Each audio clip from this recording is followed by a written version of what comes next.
When Isaac had become an old man and was nearly blind, he called his eldest son Esau and said, My son, Yes, Father? I'm an old man. I might die any day now. Do me a favor. Get your quiver of arrows and your bow and go out into the country and hunt me some game.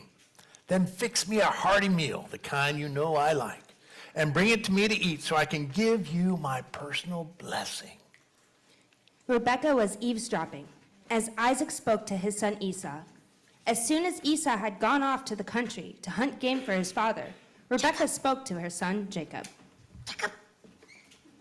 I just overheard your father talking with your brother Esau, and he said, bring me some game and fix me a hearty meal so that I can eat and bless you with God's blessing before I die.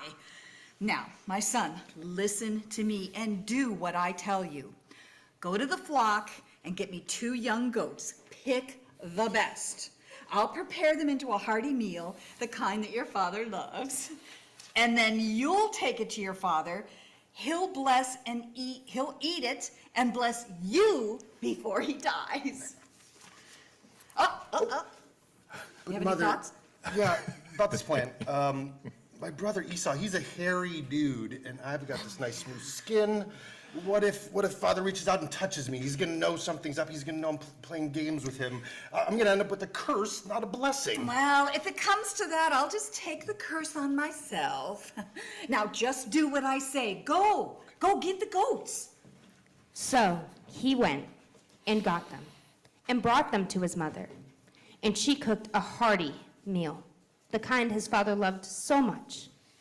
Rebekah took the dress-up clothes of her older son Esau and put them on her younger son Jacob.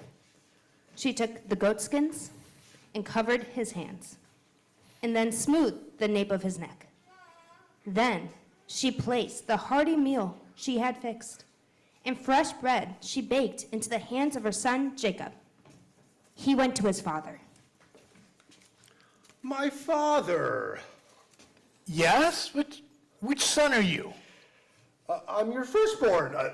I'm your firstborn, Esau. I did what you told me. Come now, sit up and eat of my game so you can give me your personal blessing. So soon? How did you get it so quickly? Well, of course, your God cleared the way for me.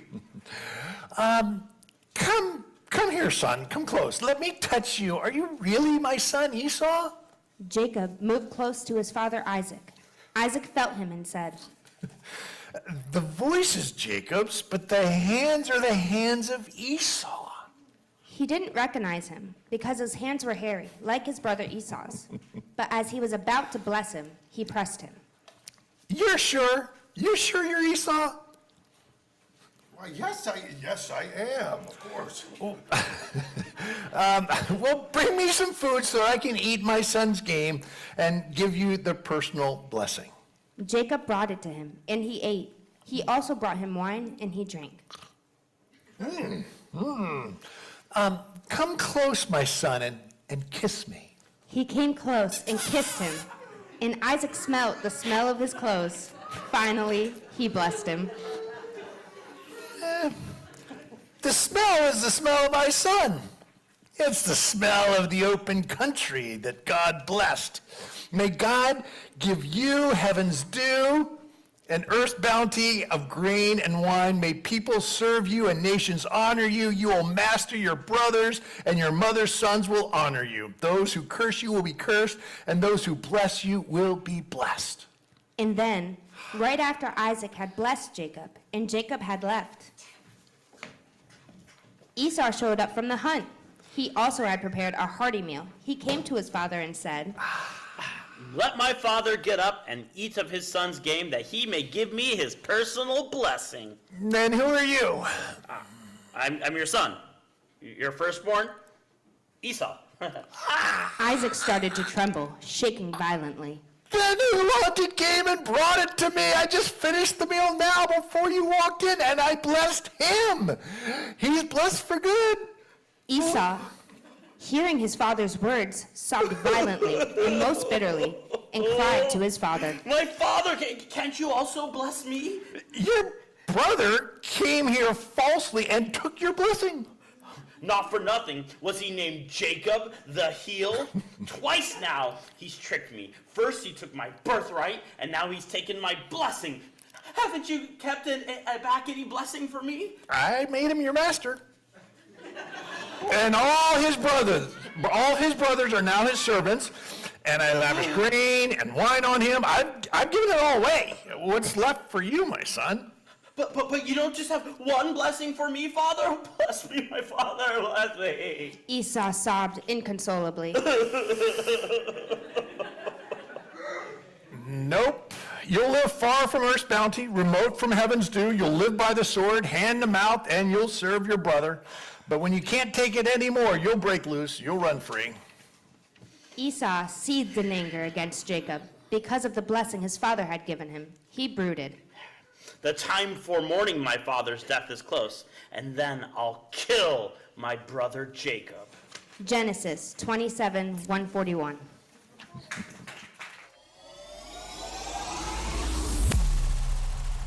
By the way, I didn't have a chance to introduce myself. My name is Bill White. For those who are new, I'm one of the co-pastors here. Our other co-pastor is off gallivanting with their oldest child, who's in college in Colorado, which is a great place to be.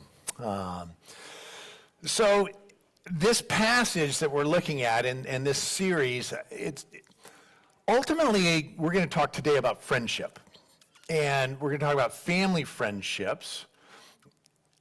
And we're talking about the need for forgiveness in friendships. We're going to kind of go back and forth and kind of walk through this story a little bit. Because families are messy and friendships are messy. And there's a lot of potential for friendships in family. And there's a lot of potential in all friendships to go wrong. And in fact, everyone here has had friendships that have gone wrong. Some in your families, some outside of your families. There's no one here who hasn't. Well, maybe Fernie. All right. How old is Fernie again? She'll be 2 next month. I don't know. She probably hadn't long. I don't know. She's probably doing fine. But the rest of us, welcome to reality. In this particular scene that we saw, just to give you a little bit of the context in the ancient Near East world, to give a blessing was like writing your will and signing it, right? So it was like a legally binding thing that has now been done, that Jacob stole Esau's part of the inheritance. Right, so that's the break. There was tension all along for the two of them. Ever since they came out of the womb, they were twins, and they just butted heads a lot. There was a lot of potential for closeness, but as is often the case, other factors played a bigger role. In particular, in families and in friend groups, in our classrooms and in our workplaces, people choose favorites, right? So think a little bit about your world. So Isaac, right, the old dad, he chose Esau as his favorite because Esau was a great hunter, Isaac loved his food. Jacob was a man of the tents, is what it says in the scripture. And Rebekah loved Jacob. And so mom and dad played favorites. So at work, when your boss, so there are 4 of you on your team and your boss has a favorite, how does that go for the rest of you? Not so well. In your classroom, right, for those who are in school, the teacher has a favorite and the teacher has a least favorite. What happens is it creates a dynamic that we may not even have chosen. It's just the way it is. In my family, my parents had favorite grandchildren. All right, so grandkids is another layer. There were 4 grandkids, and my father chose my daughter as the favorite, and my mother chose my son, and my brother's 2 children were left unchosen. It was never spoken out loud, of course, but everyone knew it. They were just sort of brought in. They didn't, what do you do when you're a 2-year-old? You're Fernie's age, right? You're 2, and then you're 6, and now you're 12, and you're just growing up, and these people that you love and adore just love and adore you, so you think it's great. You don't think about your cousins who don't get that same love and attention. And it creates a dynamic there. Many of you have experienced this in your own families, where you could have been closer, but you got brought into some sort of family system, and family systems are quite a deal. Right? As if you've been around City Church, we love to talk therapy talk. It's just what we do. Like, family systems are a mess, including yours. So you get pulled into this, and then what happens is you start to operationalize on your own the dynamics of that system. Right? You start to say, oh, okay, mom wants me to go out and get some lambs so that she can cook them and I can steal my brother's blessing. I mean, I don't want to disappoint mom. Right? And so Jacob does this. He participates in the breaking of a relationship. He's just participating in the system. But in the systems we are each a part of, we actually do end up having responsibility. And they're cultural systems, they're large systems, right, around who has privilege, who doesn't. Everything from our citizenship status to the color of our skin, these sorts of things. That we end up sometimes unwittingly, oftentimes trying not to let ourselves know that we're participating in a system, but we are. So I think about one of the systems I grew up in. My brother came out as gay in 1990. And I had become a Christian just a few years before that. And I didn't know what to do with him at the time, but realized once he was gay, I was like, oh, I need to understand this. So I went and I just learned from the system that I was a part of, which was a religious system. It was very Christian, very sort of, it was very anti-gay, right? All gays are going to hell, all this stuff, right? All gays need to stop being gay, these sorts of things. And that was my system. And I chose into that system in so many ways unwittingly. We're going to have the privilege of hearing from my brother in a few minutes. And who knows how that's going to go. My brother Porter, it'll be an adventure. So he's on, I don't know, maybe is he on Zoom now? He's on Zoom now. Brother, so I'm talking about you. And you can't say anything because you're muted, which is, I love that so much. I see you. You probably see me. Hi, Porter. Oh, almost dropped you. He waved. That was nice. That's nicer than he normally is. So this is great. Anyway, so you're going to hear from Porter in a minute. But I chose into that system. And that system, there were things that weren't healthy about that system. And I adopted some of those. And this is what you have done. You have done this in your family, at your workplace. You do this on your kickball team, right? Your Thursday night poker club side. Somewhere there's this, I know, Tomu, I see you, right? There's a system of like who's the favorite friend or the rich friend or whatever. And there's subtle ways that we participate. And instead of building friendships, we break relationships.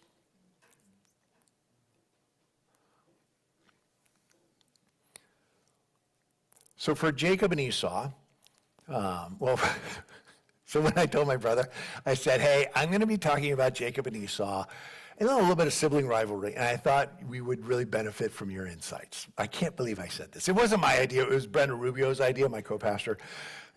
Crazy idea. I can't believe I gave in to that. Anyway, so his response was immediately, why Jacob and Esau? Why not Cain and Abel? For those who aren't particularly religious, one of them killed the other, which has been attempted on occasion. But for Jacob and Esau, they split and basically had 20 years apart. Because Jacob fled. He fled with the blessing, along with the flocks and all the goods that he had collected. And Esau was angry. So 20 years later, we see Jacob and Esau start heading back towards each other. Time does not heal all wounds. That's not what time inherently does. Sometimes, if we participate, really what I think God is doing, it can give us perspective. Sometimes in the intermittent decades, we can do some therapy. We can reach out to God. We can participate in a personal healing process so that there might be the potential for repair. My wife, Katie, she was, a weekend ago, she was with her college friends. There are 5 of them who got together. And I mean, how many years did you guys go before you got together? It must have been 6 years? But before that, that was the first time you guys got together? No, I mean, we've gotten together maybe 5 or 6 times over the 25, 30 years. So it's been 30 years, right? And they've gotten together 5 or 6 times. But there's been these big blocks in between. And as they got together, one of the questions that they asked each other was, I think I wrote it down. Is there someone you've lost touch with in your life that you'd like to reconnect with? And they went around the circle and shared with each other. And I checked in with Katie this morning, and she said, often the person that they wanted to reconnect with, there had been a break, and there needed to be repair. And I would imagine that this is the case for you. I know it's the case for me. We've had breaks. There's need of repair. It doesn't mean that you have to do that right now. This is not a guilt and shame sort of thing like, oh, you need to go fix all that. No. This story and what we see in Scripture is an invitation for us to consider repair. And what would that take? And is now the right time? And have I done my own work that I need to do? And to cast a vision for what it might look like for the friendships in your life, whether they're family or not. Because ultimately, to engage in the process of reconnecting, it's terrifying. It's such hard work. It takes so much courage.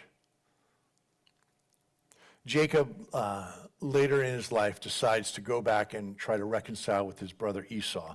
And on the way, this is his prayer. This is in Genesis 32. He prays to God and says, "Save me, I pray, from the hand of my brother Esau, for I am afraid he will come and attack me. But you, God, have said, I will surely make you prosper." So he's saying, God, you said you're going to bless me.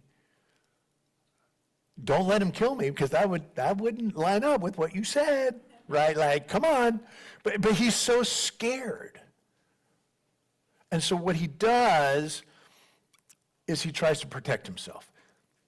And I love this passage because it shows the start and stop of the process of repair. Right? He's heading back to repair things with Esau, and then he's like, I am scared to death. And then he takes all this time to sort of protect himself.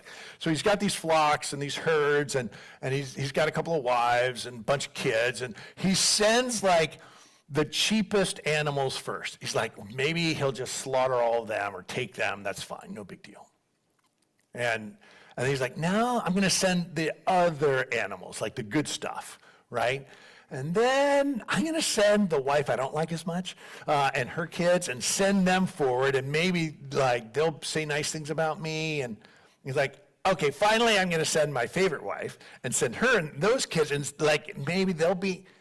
I mean, he's trying to. He can't go there himself. It's so terrifying to actually face your own failures, to ask forgiveness. It is so hard.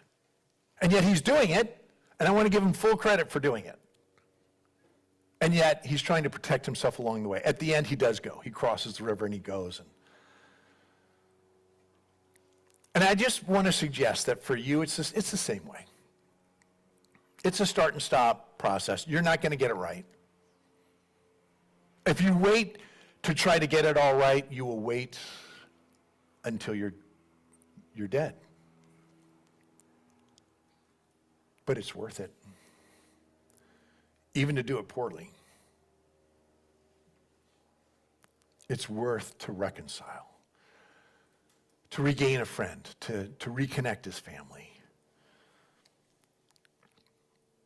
And so when they cross over, Jacob's like, okay, is he going to draw his knife? And Esau's like, and he gives him a hug. He's like, oh my God. And Jacob's like super apologetic and like, here, take everything, take all my flocks. Like they're all, and Esau's like, look, you can't buy this. You can't buy forgiveness. And they reconnect, they reconcile. Right there. Forgiveness looks different based on your family of origin, based on your ethnic, cultural background. Like, I'm like straight up white guy, right? A lot of therapy in my background, everything. And I'm also crazy extroverted, so I only think when I'm talking. I apologize that you're just getting a lot of fresh stuff right now. It's the way it is. So for me, it has to be spoken. It has to be super direct. Will you forgive me? Tell me the words, right? This is how I work, which obviously is the best way. No, it's not. Jacob does not explicitly ask for forgiveness. Esau does not explicitly give it to him. And yet, this is a story about forgiveness and how friendships, relationships can be healed. Jeff Chu is a minister in our network of churches. And he writes in a book that he recently wrote, he's talking about his own journey of faith and when it went well and when it didn't go well. And in particular, so Jeff is also gay. I just like me and the gays. I don't know. We have a lot of connections. But I was talking with Jeff this week, and Jeff was raised by his grandmother, who just adored him and loved him. And the day came when Jeff came out to his grandmother, and he knew that was going to be the end of the relationship. Or maybe, I can't remember, maybe someone told his grandmother, maybe his mother told grandma, or something like that, and he knew there was a break. And so the time came when Jeff went home to grandma as an adult, and grandma said nothing. Said absolutely nothing. And didn't hug him, but that just wasn't her cultural context. But she cooked him his favorite meal and set it before him. And they were reconciled, and all was well. I mean, in some ways, that's more akin to the biblical culture, right, than kind of the therapeutic talk of my culture. There are different ways that it looks to initiate repair, to receive repair, to heal friendships. This sermon series called The 6 Kinds of Friends You Need in this time. Guaranteed, one of the kinds of friends you need is a friend who forgives you. Because you've busted some things up. And that's one of the friends that you need. There's a great theologian who wrote about forgiveness. Her name's Beyonce. She writes this: forgiveness is me giving up my right to hurt you for hurting me. It's the final act of love.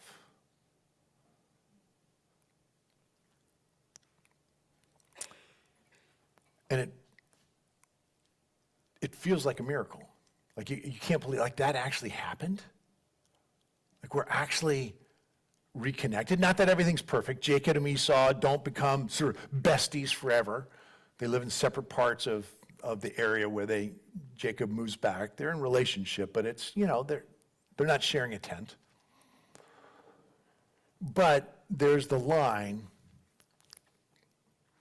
when Jacob says this in Genesis 33, after this whole experience, he says, to see your face is like seeing the face of God. I've missed you.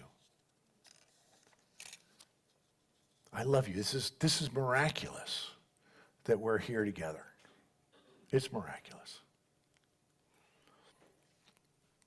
So, can we get my brother on the phone? Brother, did you put on your makeup? Are you looking good? I'm looking my best, Bill. Oh, there he is. What a joy. They're clapping for you. I don't know why. They're just clapping because you stopped talking, Bill. Okay. God, it goes on and on. So many words. My brother sometimes is a little snarky. So you need to bear with him with that because he loves me, I'm sure, and is going to say only nice things. Right, brother? Yes, of course, Bill. We agreed that you're only going to say nice things. Yes, definitely. Well, first off, can you share just a little bit about, I'm looking at you, you're here on my phone, so I'm trying to look at you here. I don't know if anyway. That's why I'm not texting, although a lot of times when I talk to my brother, I'm texting and doing other stuff. But I don't even listen. I'm usually folding laundry, doing something else. Yeah. I noticed today when we FaceTimed that you were like 3 blocks down. Were you like ordering breakfast or something? Yes, well, when you got on the phone, I was still at home, but then you kept talking, and I was like, I got things to do. And so I started just going out. Yeah. Okay. Yeah, that's what I expected. Okay. Anyway, so oftentimes we ask people just to give a bit of a perspective, like what is your religious background? And you don't have to respond, but if you could give like just a synopsis of like how religious are you? Did you go to early service today? I did not make it to early service today.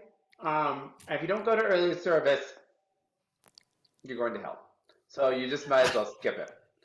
So this is my mother's firm belief. So I grew up in a mainline Protestant background, Presbyterian and Episcopalian, and it was not evangelical in its nature, but I'm now not religious at all. When's the last time you went to like a church service kind of thing? Obviously twice in the last 14 years, and I had to listen to you because we were burying a parent each time. And I was like, thank God I only had 2 parents, and I didn't have to listen to you any more than that. Okay, so it's been a while. Okay, great. That's not uncommon around City Church, so. Yeah. And they also feel the same way about my preaching. That's why they're sad Brenna's not here. So tell me this, share a bit from your very biased perspective about what it was like growing up with two older brothers. I don't know if there's a highlight or some challenges, but It is, so Bill and I Bill's the middle, I'm the youngest, and our oldest brother's Hunter. We were all born in 3 years and 1 day. So it's a very tight birth range and age, close in age. And it's just constant battle at all times. At all times. And then when you're the youngest, it's like the worst. Because it's like, and Bill and Hunter would gang up on me, and it was terrible and awful. And, that's not fun to be the youngest brother of 3 in 3 years. Yeah. But on the other, and it was tough, and and they were mean and to me. But on the other hand, I think that they weren't so mean. It wasn't like so disastrous. And I think you over time you go, okay, what was the journey you're talking about in the Jacob and Esau thing? It's like, yeah, you can return to it. Well, this is poor fast forwarding this, but this is like it's ugly. What was the time you locked me under the coffee table? And I don't remember that. And it couldn't have been me. Remember, Ron Pester was over, and you kept throwing things at us in the basement, and we were hiding behind all the cushions. And at any moment, we could have died. I can't remember what you were throwing at us. It was not great. It might have been the balls from the pool table. Oh, those wouldn't have hurt if they hit us. Yeah, it was great. It was great. Good. Okay, great. Well, I think the important part is that we didn't break any of the pool table balls. Yeah, that's true. And that was important. Yeah, that was because then you would have had to explain it to mom and dad. Yeah, because right. They didn't care if I was hit. That'd been fine. Yeah, everything was fine unless mom and dad got involved, and then it was a little. Yeah. Okay. So there's a bit, you want to share a bit of the story about you coming out to your wonderful brother Bill, and then how that, so fast forward, you were what, 20 years old? I was 20 years old-ish, and we were home for the holidays. I was in college, and I told you the day before, I told mom and dad, I was like, all right, I'm telling mom and dad this tomorrow, that I'm gay. And you were just very gracious. I mean, I think that you look back on that period and you struggle. There's a little bit of your lesson here that you struggle with, like, was I judgmental, but I was part of a faith and my faith was this, and that is how I felt, therefore. But as someone who experienced it at the actual moment of it, it didn't feel that way at all. And as a matter of fact, you were an ally to me. And so, yes, I understood that from a faith perspective, you weren't with me on it, but that is a very different. A lot of people say, I love you, and that doesn't change anything. But, and then after the comma is like a series of things that indicate that maybe they don't love you. Yeah. And yeah. So that is not what you are. You are actually that person who you did not focus on the things, even though it was understood that your faith did not bring you there. It is not where you focused, and it was very relieving for me.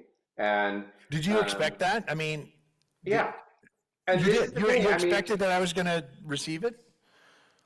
I was not sure, honestly. Yeah. I just didn't know. And to be uncertain where family is going to be, you don't know where your own parents are going to be. It's a struggle and this is a different era. And not that it doesn't happen now, but it's different. And, you don't know what your parents are going to be. And I honestly thought my parents were going to be a little better, but, and they were not great. They weren't bad in the scheme of things. There are a lot of people who have very terrible experiences, and mine is not that. But, I thought they were going to be more supportive. And it took them a journey. And part of it, Bill got them there on that journey. He was a big help on that, even though Bill wasn't there with his faith and still held firm his belief and said so directly. He didn't mislead me about his beliefs. And so that did hurt in some way. But in all actions and kindness, he did the right thing. And for my humanity to. Well, that is very kind. And normally Bill does not respect my humanity in the least, so it was so shocking. So you're one shocked. dimension, he finally was a decent human. Yeah, yeah. So, but it seems like, I mean, it seemed like there was a disconnect between you and me for many, many years. And then it really, like 2015, sort of shifted. There But was a disconnect. maybe you didn't, did you not send, I There wasn't totally exactly, was. I No, would just so everybody knows here, I was not sure how this conversation was going to go. So we're rolling with it, okay? I It know, doesn't I know, exa- but there was a disconnect, and that is true. And that piece sat there. It sat there in our relationship for years. Right. And there was a couple annoyance points where I was truly hurt, but that hurt. It was just like this. One of the things, I had an advantage because the world was moving in my direction, and I had a world where I was like, I'm over here, and I survived without this piece of this relationship being correct Right, and right, whole. right. And so you're right. This thing and that thing that was there. There was this gap. It was a big crack in our relationship. Yeah. Our relationship was not bad, but it's there. You just feel it. You lose. It's not like what we are today. You know. Yeah. And I think we're relating to that. I think we're all relating, like, there's some relationships where it's a permanent break and other relationship where there's a major crack, right? We get that. Okay. So fast forward 2015, there's this moment of deeper connection. Can you share whatever you want? You don't have to, share anything that you don't want to, but can you share a little bit about that and what repair started to look like? Well, I think that. You say, first of all, I may not be remembering this right, but that when Timothy came out and when this, and I could sense, first of all, I sensed before all this that you were moving in this direction. And I think we had this conversation. I was like, oh, Bill is okay. And you say everything out loud and directly. In this case, you didn't need to because we were so loud and direct anyway. So, there was two different, and it's very much like the repair happened by the fact of, like, you have arrived at this different and better place of, like, accepting. Now, if you, and for me, I was like, wonderful, and not only wonderful, but I was like, great. Now, in the snarkiness, I made fun of you, of course, behind your back. And in front of it. Yeah. And I was like, well, and I called up my sister. She's not really my sister. And I said, the great part about Bill is, like, he's like, okay, Porter, and the thing, and it's not right, but I love him, and this, but this is how I feel about homosexuality. He's like, and then when the apple of his eye came out of the closet, he went back and read the Bible one more time. And he was like, oh no, it's fine.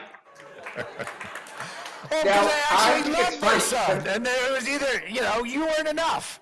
But who cares? I'm not enough, and then I'm not enough for a lot of people, and too much for others. But so what? I guess you could get angry about that, and maybe in a younger age I would have gotten angry about that. But come on, what a joy! What a joy! Here's my brother, and this piece that's been our fissure, and we're otherwise close, and we've gotten a lot closer over parents and things.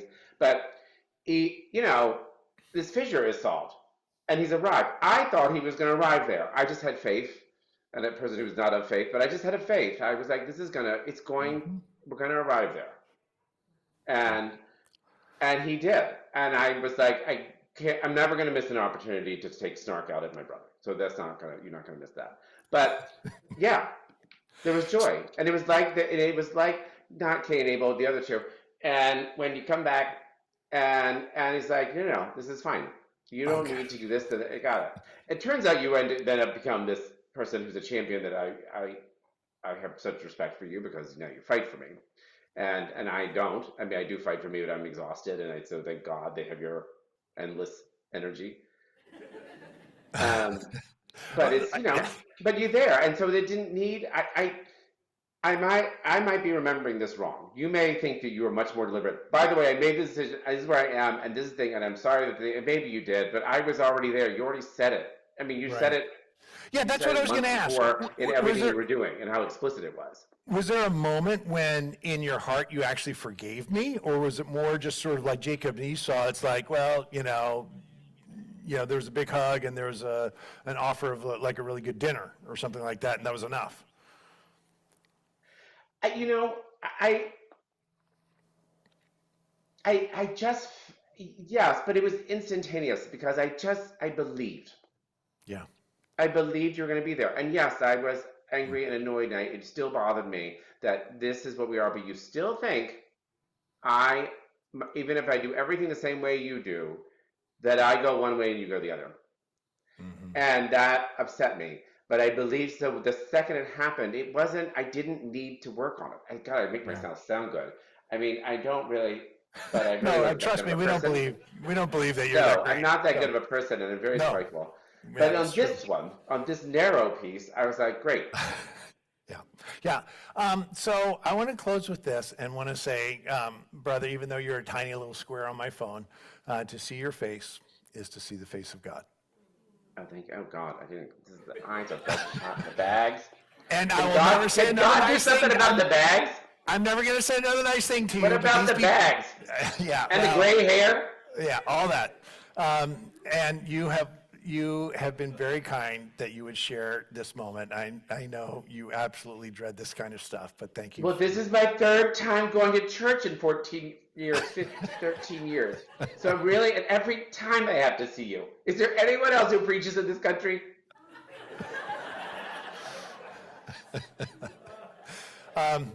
Would you thank my brother Porter for spending this time? Thank you, brother.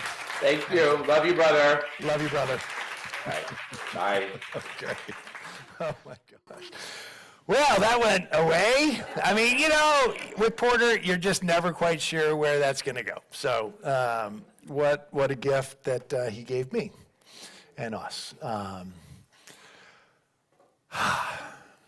this is an invitation, right? The whole idea is for us to think, how do we do this? Right? In our families, with our friendships, what does this look like?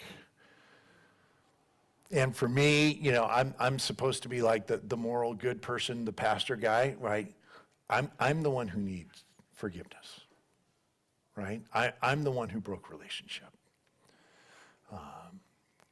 We need this, and we need friends. So I'm going to invite our friend Paul to come up and pray and try to make some sense of all this. Thanks, Paul.